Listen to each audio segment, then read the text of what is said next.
right, you're live. Good day to everybody in TV land. This is Mike Hittner with Historic Point Boss Update. And to my right, Jim Nickel. Welcome, Jim. Oh, thank you. It's nice to be here. Yep.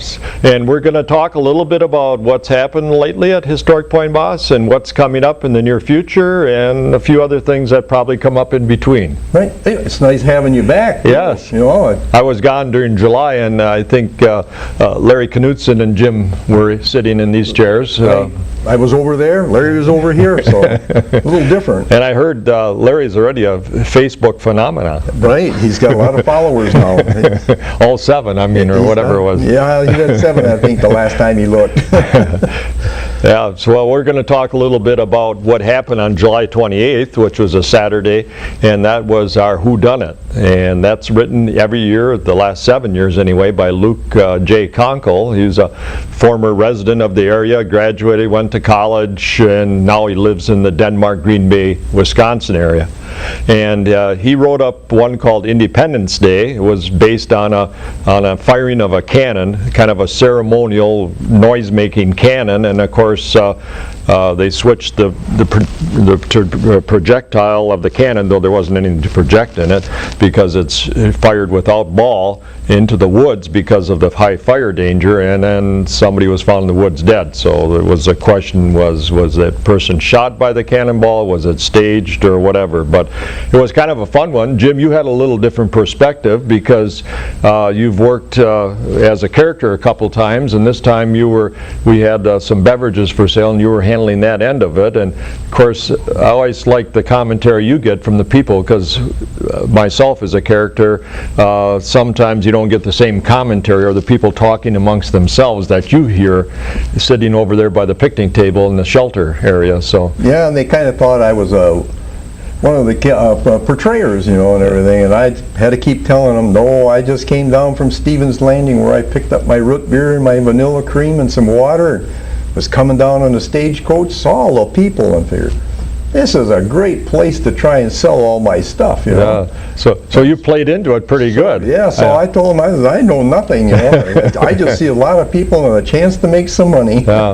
It was a good day. It was a little cooler than the previous year. The previous year we had, I think, and was close to 90. This year was 78 or somewhere in that era. And of course, as we're filming this for you folks, of course, it's been in that pretty much mid to high 80 mark pretty much for most of July and August. So a good old-fashioned summer, as we used to say back in the Wakely day, and still a good old-fashioned day in the 21st century.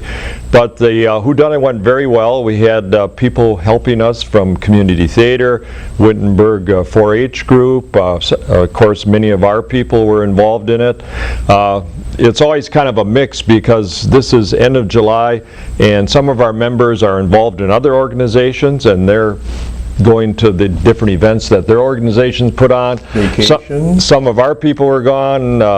You guys were supposed to be gone, but came back a wee bit early, so you were back home, so that was good in that regard, because you had talked about, well, we might not see you for the Whodunit because we may be gone, and you in fact were gone. I was gone before you left, and then I got back 2 weeks before, so it kind of comes together really quick. We don't get the scripts, we don't get the things to hand out to the people till probably about 10 days for the scripts to 2 weeks before for the scripts, and the handouts that go to the people probably 4 or 5 days, sometimes less. Yeah, it gets cut pretty close, I know, sometimes, you know. You just have barely enough time to read your bio. And then you got to go out and do it. You got to go out and do it, you know. The fortunate part, if you've done, like I've done Robert Wakely every year, I don't necessarily have to do it, but it just do it, I guess. But you get to know the bio a little better because you've done this 2 years ago, 3 years ago you did this, and now you're doing this, so you can kind of follow. It's a little easier than somebody that for the first time they come there, and we have many of those. All of a sudden they're thrown into this character that's been on the site for 6, 8, 10 years, or written up in the Whodunit scripts, and they don't know any of the background, so it's a little harder for them to get thrown into it. I think we talked about in our wrap-up that we'd like to give them a little bio of their background before to give them with their script so they know a little background, I think would probably be helpful. Flesh it in for them a little more. Yeah, you know, if nothing else, when you get your script, you know, even if it's your first time or a first time character, try and make yourself a bio so that you have an idea what to say when somebody asks you something. Well, we have questions, folks, if you haven't been there, such as where were you born? Yeah. And a lot of people that are first time put into it, they don't know, it doesn't say on their bio certainly, and so it'd be better if they say Shaw Rapids or Grand Rapids or Point Boss, you know, and whatever, because people had that question. We had some very interesting questions this year since there was a cannon firing. It's a ceremonial cannon. I always told people that came around and asked me that I said if it had any shooting power, they would have been requisitioned by the Union Army and we wouldn't have it around here, but it's just a noisemaker is pretty much what it is.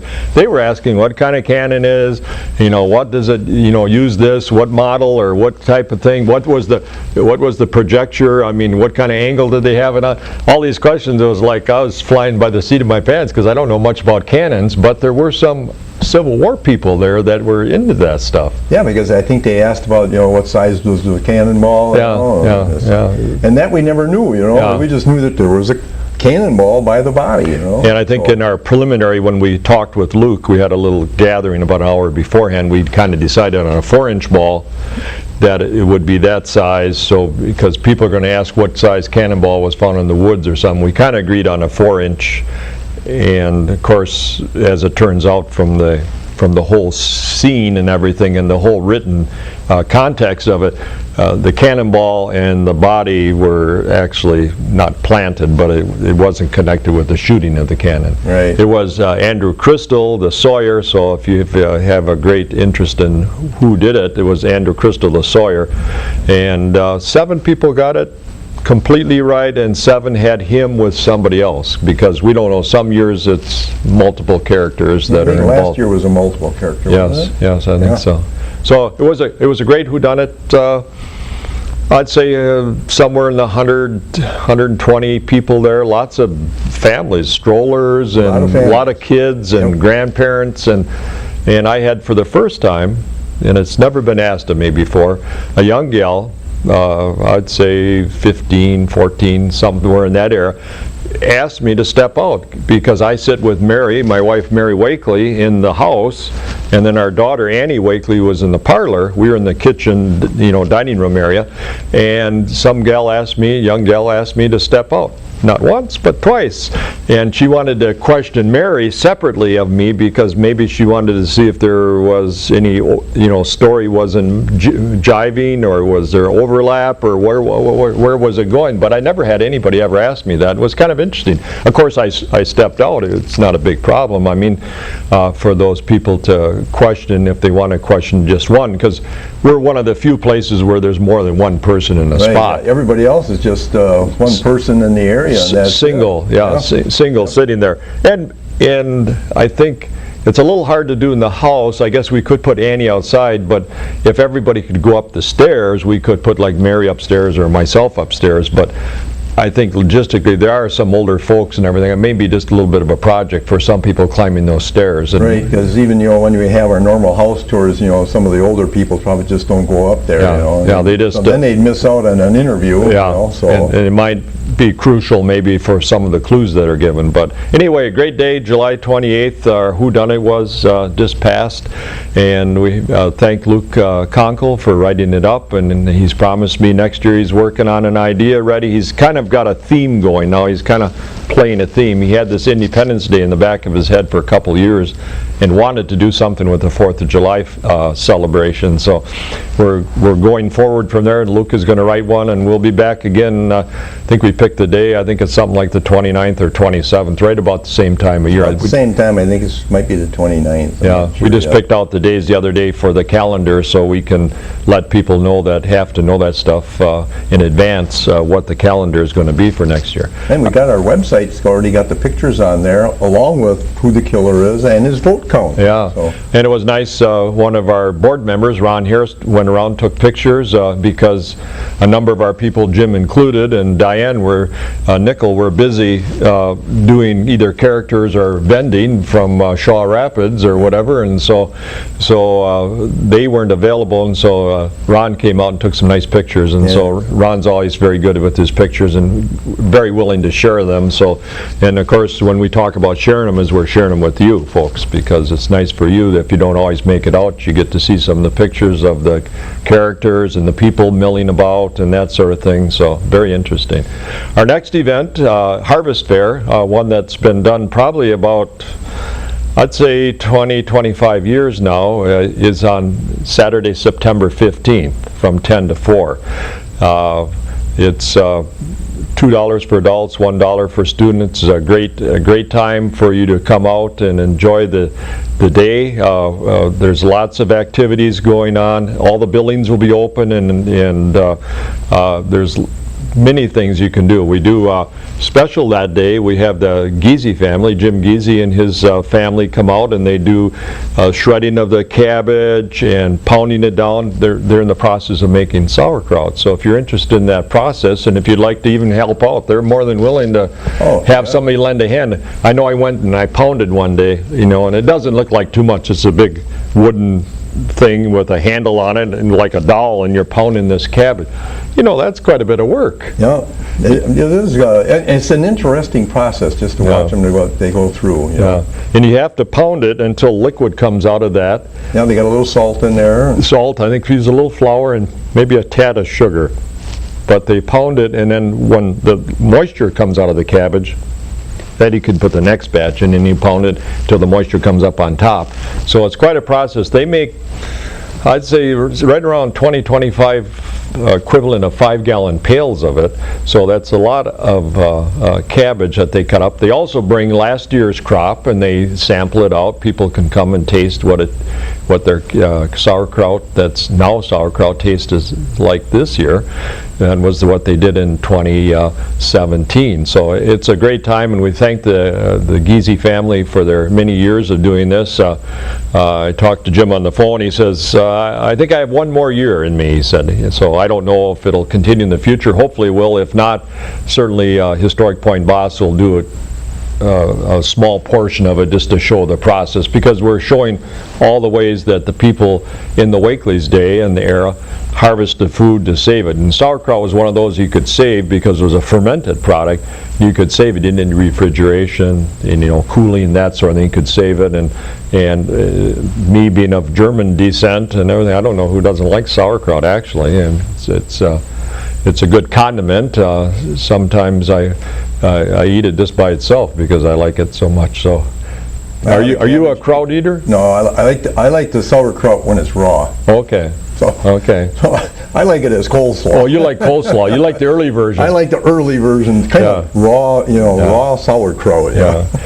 And also something we do on the site is we have a number of apple trees. I think there's about 8 apple trees on the site that we've planted over the years, and we make apple cider. We got our own press there, and we press the apple cider, and you come and taste a little bit. And this year, unfortunately, we'll do that, but I think we're going to have to pick apples someplace else. Our trees were overabundant last year. I think we had about 12 bushel out of them. There was quite a few bushels. Yeah. And this year we just picked by the school on this past Monday, and by the school we got half of a half bushel, a quarter bushel pretty much. The deer had come off the low tree, the small tree, cleaned off all the bottom branches, and well, we can't blame them. I mean, they were just about ripe. We always have to pick them by the middle of the month because it's an early variety, more of a pie apple than anything, but they drop real early, so it's an early variety. So we picked what we had. There wasn't much there, and I know on the other trees I haven't seen much. Have you, Jim? There isn't much out there. There's not very many. There's not even very many apples on our trees even. Yeah. We looked just the other day, and maybe there's somebody out in the television land there that has an excess of apples, and Yeah, we'd be glad to even pick them. I mean, we'd come out and pick. We don't need a lot. I mean, if we had 4 bushel, I think that would be plenty. So Yeah, I I mean, think we're shooting for a little bit less this year, I Yes. think, is we're getting a little older, and turning that crank is getting a little harder, I think, Yes. to grind the apples up in the press. And if anybody's listening, last year we had a crew of some young people that were really fabulous. They just kind of took over and they stayed with it for like 2 hours. It was unbelievable. In fact, Grandma had to kind of almost pry them out of there to go home, or they had someplace else to Yeah, go. they had someplace else to go, yeah. They spent a lot of time grinding and a lot of time pressing. Yeah, and it was a great boon for us because, you know, after an hour or so of grinding and pressing everything, you get a little tired of it after a while. And as you can see between Jim and I, there's, unfortunately, we don't have a lot of youngsters there. I mean, we got some young people that have gotten involved lately with families and stuff like that, which is good. And we'd encourage you folks, if you got a family, you got grandchildren or something like that, and if you think they'd like some part of doing some portraying of history, living history like we do at our site, you know, get in touch with us. We certainly like to get you involved with it if you have an interest. If you don't have an interest in that way, we can use you in 1,000 different ways. In fact, our little sheet that goes out with the membership kind of lists about, I think, about 50 categories where you can sign up if you'd like to do this or that or whatever. We can utilize your talents wherever they lie, really. So, but we'd like to encourage especially families, because historic sites, wherever we've been, I think over the years, tend to be mostly seniors or people that are retired or close to that age. Some families, but not a lot. And if you're going to interpret a vibrant community, you got to have a little mix of people. I think it's important. Yep. And we have our form online to sign up to be a member too. Yeah. So you can go right online. You know, you'll be able to see that large form and all the different categories that are out there. Yeah, and $20, $5 for a family. You know, really economical for a membership any organization. I mean, nowadays when you go to things, a lot of times it's $50 or $100. I mean, we just have it because we want to get you involved. We're not trying to cover expenses or anything, but try to get you involved in our process and what we do. And hopefully, and we've had a lot of families over the years come through, so that's a great time for you to get involved. But digressing back again, you know, we do the apple cider, the Giese family does the kraut doing. They do some grinding of corn and different things like that in the barn. We got a grinder there and a sheller and things like that. I think that from Babcock, what's the name of the place, Jim? With the horses. Jeremiah's Crossing. Jeremiah's Crossing, I believe, will be there with a couple horses or something. And of course, we kind of co-work with a lot of different groups like this because we kind of support each other and kind of work off each other. They have horses, we don't have horses, and they do a great service to the community, and we like to support them in whatever way we can. They handle a little literature and talk about their horses. They're very gentle horses, so you know, children and adults can pet them. They don't have to worry about any repercussions that way. And one of the things that maybe you don't realize as a audience out there is that the state, in about a year ago, changed a lot of the rules about having animals. Now, we would love to have animals every event, and in fact, if you remember back, you know, a couple of years ago, we had animals at just about every event, but the state changed that into some kind of a licensing, so it doesn't really pay for, say, if we know a farmer like we did before that had a couple sheep and a horse and maybe a cow or something or a calf to come out, it doesn't pay for them to come out and do it because the license is so high and the regulations are so strict for this little petting zoo sort of thing that it didn't pay for them to do it. So we've kind of lost some of that input that we had before. So unless we raise it ourselves or have it on site, you have to have one of those licenses if you come. And now Jeremiah's Crossing doesn't have to have that because they're doing a PR thing. It's not a licensing thing. We're not paying them anything for coming in. So just be aware of that. That normally you'd probably see a few more animals. We wish there were a few more animals, but the licensing regulations are such that it's just not conducive at this time. for a couple of reasons. For them, licensing, we have to pay them something to bring the animals out for their time, and they truck them out and everything. And a lot of our events are smaller, and sometimes I'm not always worried about it, but our board of directors are worried about, sometime economics, if we're going to even, make the cost of what the event costs us to get back, at least so we're break even sort of thing. So that's the long and short of it sort of thing. So the house, they're going to have all kinds of activities in the house. You'll be able to tour the house. They're always doing food in there, folks. I mean, that's a place I head to if I'm hungry, because they're always either baking bread, or they got some rolls, or they've got some soup on, or whatever it is. It's kind of weather dependent, time of year sort of thing, but they always are doing something in the house. So that's a great time to go visit the house, and you can tour the house. They have somebody upstairs. You can see the great huge loom that was donated to us that somebody was here working on, I think during the festival. Yeah, Pioneer Fest. Pioneer Fest, he was here. He was here working on it from Heritage Hills Green Bay. over Green Bay area, and he did a great job of explaining. I was even up there, I was even intrigued myself, and I'm not much of a, somebody that uses a loom or would even think about it, but he explained the whole process so simply that, everybody could understand it. And I know people who were up there. I was up there for, I bet you, a better part of half an hour. I bet, and some people were up there an hour, just watching him do the different rows he did, and he'd be talking about it, because, with that loom, you're working your feet and your hands and everything. You got shuttles and everything on it. Yeah, this one's a little bit different, Normally, if you only used one, you could use 1 foot, you'd push down one lever, now heddles would come up, and you let go of it to push another level, and the heddles would automatically go down. But on this one, there's only 2 heddles, and there's a rope that goes from 1 foot on one pedal to the other pedal. So when you push down on one, your other foot actually goes up. Oh, really? And then when you want the other one up, you got to push that down, then the other one goes up. So it's kind of like riding a bicycle. You got to get used to a rhythm in there to raise and lower them. So it's a little bit different than normal looms. Is it because it's an older loom, or is it just the style of loom? I think it's the style of loom, because this is it was handcrafted in the Central European region. They're thinking maybe Germany, it could be even one of the southern Scandinavian countries that, depending at the time of 1800 where the borders were, Sure. And then it was brought over here to a family, and they just eventually had a plan for it, fell through, and so they were looking for someone that could use one. And Diane was talking with him one day, and they said, "Man, we got a loom, would you like a loom?" He said, "Sure." So we went and picked it up, and it's completely portable, which is something really unique, because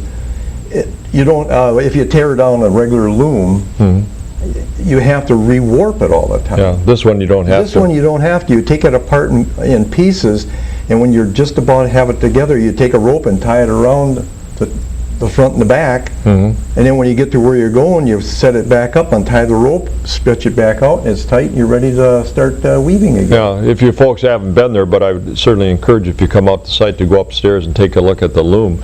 But it's like 5 feet high and 4 feet wide, and it's about 5-6 feet long. It's a big loom. And they can try their hand at going shooting a shuttle through and doing the pedals and everything. I suppose I haven't done it before, but it almost sounds like once you get into I would call it a zone, it's almost like meditation, because your feet are both going, your hands are going, and after a while you've almost worked yourself into a meditative state. If everything's going good, you're just flowing with it. So I could imagine that. And if you've seen on other shuttles, they'll have a little short shuttle, and you shoot it through and everything, but we made long shuttles so that when you put it in, it comes out on the other side. You can just grab a hold of it. You don't have to worry about shooting it through and everything. And grab it and making sure it goes through. Get through real nice and easy. So it's not really easy. That was a great find for us, I think, and this gentleman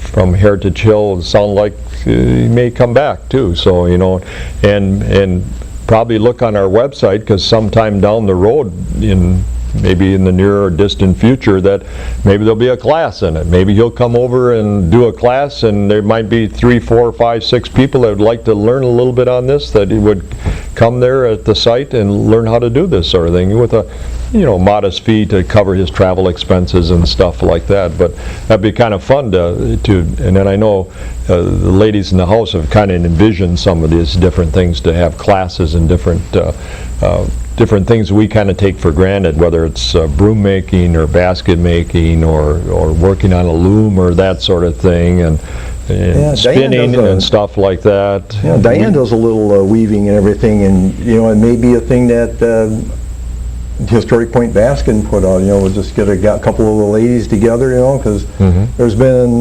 Dawn and Diane have worked on it, and they'll be able to get together a little class and everything. That'd be nice. So that's something we can think about in the future. Yeah, I think we've thought about it. It's sometimes a little difficult for us to get the word out, and how do we get the word out to people? I mean, we don't have a big budget to advertise it, but on our website, it's always a great place to look for upcoming things. Any workshops come up, there is a workshop time out there. So the rest of the site, the school's open, the cabin's open, the bunkhouse, the 3-bay shed, the barn, so it'd be a great time to come out to the Harvest Fair.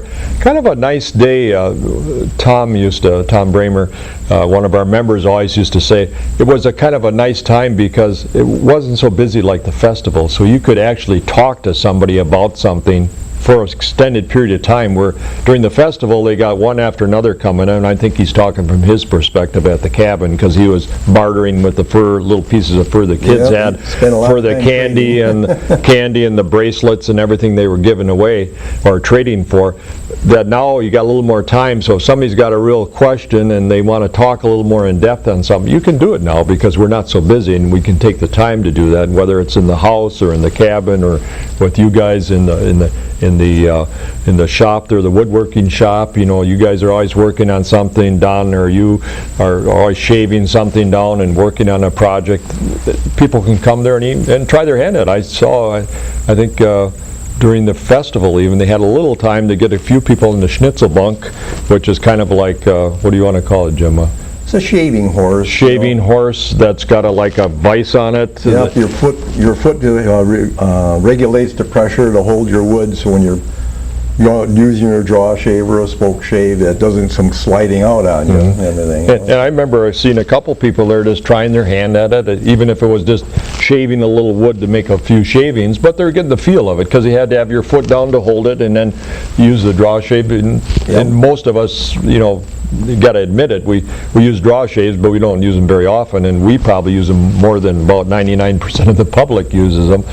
Yeah. And then we used, we even had some wood set up, and we used one of our molding planes, old molding planes, so people got a chance to get a hold of one and run across and put a bead on a board. You show them how to do it at first, and it looks really easy, and then when they start out, it grabs, there's a pressure thing, you got to get into it, kind of like on the loom, you got to get into a nice little groove going thing, and next thing you know, it works out really nice and it's done. It's almost like using the old two-man saw, especially when you have the school kids there. You got to teach them that you're only pulling, you're not pushing. If you try to push, you're going to have problems because it's going to buckle on you or something. Yeah, two people can't push and two people can't pull. So right. There is some give and take there. There's a give and take there, a little learning curve there. And also, just as we're talking about school kids a little bit, reminds me to let you know that, we have school tours available, and if you have children in school, or if you have grandchildren in school, or if you happen to be a teacher out there listening, or a school administrator, that we provide and have school tours, very reasonably priced, by the way, and they can be a half day, like from 9 to noon, or they can be 9 o'clock or 8:30 till 1:30 or 2 o'clock. We have a lot of school groups come out, but we can always take more. We're interested in, our future out there is school children, that they're the ones who are going to have to take Jim and my place in the future. And if they haven't got an inkling towards history, it probably won't happen. So if you have those children or grandchildren out there, or if you're involved with the school, let them know that Historic Point Boston bus has school days for kids, get them back in the period. It's all kind of hands-on learning, and then we can have games in the afternoon, candle dipping, all kinds of things. And the beauty of it is, and we've got some great historic sites in the area. Heritage Hill, wonderful place. Problem? Green Bay. Take kids from Wisconsin Rapids, 2 hours on the bus going over, 2.5 hours on the ground, 2 hours coming back. They spend half or more of the day traveling. Here, Wisconsin Rapids, we're within 25-30 miles of everything around within a 25-30 mile radius, can make it there in 25-30 minutes. Yep. You can spend all your time doing the activities and the learning process, not in the bus ride. I mean, so nothing against Heritage Hill. They do a wonderful program, but it's probably better for people within a 50-mile radius of Green Bay, not for people from Wisconsin Rapids, because I remember years ago some of the schools used to send kids there, especially in the 4th grade, and I just thought, holy cow, what a bus trip, And kids nowadays probably aren't real satisfied to sit on a bus for 2 hours coming and going. Many of those kids I remember used to have to ride the bus to go to school, and even some of those kids were on a bus hour in the morning, hour in the evening. I mean, face it, that's a lot of time to spend on a bus, and from my experience of being on a bus, you don't get much homework done because it's kind of noisy and a little raucous usually, and so they're not getting a lot done. So better with less bus riding. So any writing is going to be hard. Oh yeah, stopping and going, that sort of thing. So come out to our Harvest Fair. It's a great time of the year. It's September 15th. It's a Saturday from 10 a.m. to 4 p.m.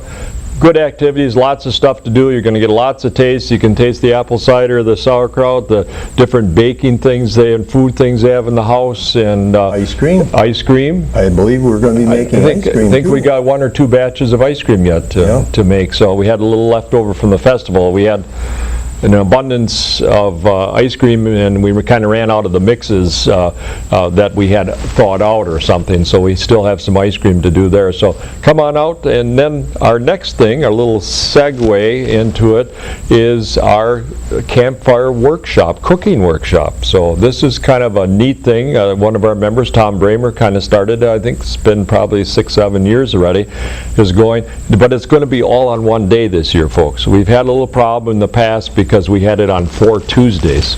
So it's spread out from September through the first week of October. This is September 22nd, one Saturday, 9 a.m. to 4 p.m., and you're going to learn the primitive. You start with, I think, sticks or they do a little bowl and the bowl and stick to try and get a fire, and they do the flint and they boil rocks with water, kind of like magnifying glass to start your fire. Yeah. So they kind of goes through the whole thing. If you're interested in any campfire cooking, and then of course it gets into the cast iron, and then the final thing is on the stove in the Wakely house. The period stove, wood burning stove. So you go through all those periods, but the nice part about it, one day, 22nd. I think it'll be a lot better for a lot of people because I know myself, if you told me I have to be 4 Tuesdays at something, unless it's something that I have to be at, there's something always comes up. And it's only $15. $15. And that includes your meal? Yep. And all the classes then, And then that $15 just kind of covers the cost of the food, folks, so they're just trying to provide for the materials that they're using in the class. So a great time. If you want to check our website, you can sign up in advance. Do we have some people sign up, Jim? We have 2 people. 2 people signed up that are interested in it. Yeah, good. So otherwise, check our website, and you can get an opportunity to look at it there a little bit. They have probably a form to fill out or a registration. They just have to contact us. Contact us? Just contact us. Yeah, and we got room for probably about a dozen people. 10 to 12 people, so kind of first come, first served basis. So if you're thinking about it, probably better do it earlier than later, because if it gets to the last few days and all of a sudden 5 people come forward and we already have 10, we're probably going to have to be selective and say, well, we'll take the first 2 or something. We can't take those other 3. So good opportunity. It's held partly outside, partly in the house, so it's a nice time. September is usually beautiful. September 22nd should be a beautiful time. And it's something that you can use, because if you do any camping, now you'll learn how to cook over a fire, and use cast iron if you have cast iron, how to use it the right way. They teach you how to season the your cast iron and how to treat it and everything. So it's kind of an inclusive class. Right. They cover from A to Z on it. Yeah. So. And even if you think you know quite a bit about it, I'm sure you'll learn something on it. And also what happens a lot of times is people that come to the class become involved in some way or help with the class, and then we each learn from each other, because everybody does something a little different, or they learn something here or there that's different than the rest of us know. And so it's kind of a sharing time too. We all share ideas and what we've done, what has worked, what hasn't worked, why hasn't it worked, would you try it this way? Maybe we can do it a different way. So it's a good opportunity. You get that knowledge passed down. You get different point of view, and it's something new to try. And so that's our campfire cooking workshop, and that's on September 22nd from 9 to 4. So check our website and put your name down if you're interested in it, and we certainly encourage you to be involved with it. And then Jim, I want to thank you for being here. Well, it was nice being here again. And for all of you, but we just want to let you know that on the tail end of this, we're going to have, we finally did a kind of a introductory to Historic Point Boss, because a lot of people came to our site and they'd start maybe not at the school, they'd start at the 3-bay shed, and they'd come there, and if they weren't from the area and had a little background, they'd say, what's this about? You see this older buildings, but I mean, who was behind it? How did it start? Why did they come here? We have a kind of an introductory now that one of our members, Bonnie Wolfslegel, made up, and we showed in the schoolhouse now for kind of an introductory. It's approximately 10 minutes long, 10-12 minutes, but it gives you a little introductory to the Wakely family, why they came here, why they settled here, and what was here. And then it goes through each building and kind of tells you a little bit about each building, kind of a couple shots inside, couple shots outside. So it'd be well worth your while. It's done very well, and I'd like to thank Bonnie for their time and effort in doing that. It was something we talked about for 6 years or 5 years, but unless somebody grabs the bull by the horns, it doesn't happen. It never happens. Yeah. Thanks, Jim. Thanks, folks, for tuning in. Of merchandise and equipment headed into the new logging area ended here. With all of the equipment needed to the north arriving at Point Bass, Robert Wakely built a warehouse to store it until wagons could carry it further. Robert Wakely came to the Wisconsin Territory to open an inn for the new logging industry. We do not have a picture of the inn, but it probably had facilities very much like this. About 1841, the Wakeleys abandoned their log cabin and built the Wakely house. He had bought lumber for their new house from George Stevens. He cut the beams, studs, rafters in the saw and shingle mill he built at the end of Wakely Creek. Settled in her new home, Mary had to make and preserve everything the family and guests at the inn needed. Every family needed a barn. Several years ago, Point Bass volunteers built the log barn from scratch under the guidance of Pat Rouge. Wakely would have had several cows and horses or oxen. They also would have had chickens and possibly some sheep. Robert Wakely brought several men with him to help him establish the settlement he dreamed of. He needed a place to house them. The 1840 farm census tells us that Robert Wakely had a bunkhouse in the approximate location of this bunkhouse. In addition to Mary and Robert Wakely running an inn, a general store, and a warehouse, Robert Wakely also served as the postmaster from 1845 to 1850 and as the judge of elections. In 1852, the state Senate gave him the right to run a ferry across the Wisconsin River at Point Bass. The design of the ferry and the tolls were set by the state. The remaining buildings at Point Bass were not necessarily at the site, but contained businesses that all crossword communities on the frontier had. The 3-bay shed is one of them. Bay 1 houses an ice house. Ice was harvested during the winter and stored for use throughout the summer. Bay 2 houses a carpentry shop with many examples of tools of the period, as well as workers demonstrating their use. Bay 3 houses a display of sawyer and logging equipment. The logging industry is the reason the Wakeleys came to Wisconsin. The blacksmith shop was one of the most important businesses in the settlement. The blacksmith made new tools and repaired those that had broken. He shoed horses and oxen. Because he worked so closely with animals, he was frequently able to diagnose animal ailments and injuries. It was not uncommon for him to pull bad teeth. Historic Point Bass interprets the time frame 1840 to 1860, when it was in its prime.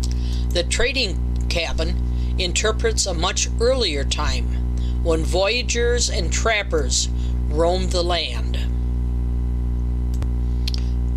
The traders traded furs with the trappers and Native Americans for various trade goods, beads, tobacco, and fabrics.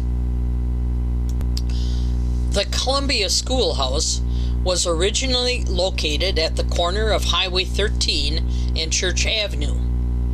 It is located east of Wakely Creek and has been modernized with flush toilets and electric lights. In the schoolhouse, guests are given the chance to relive or experience the interpretation of a day in a one-room school. There are 2 additional historic features on the site. One is the Wakely Road Stone Arch Bridge over Wakely Creek, which is on the National and State Registry of Historic Places. The other is a short remaining section of the Pinery Road. It is located behind the schoolhouse. It originally followed the Wisconsin River from Portage City to the Whitney Mill just off the Nakusa Bridge. A nature trail is currently being developed with the help of local scouts.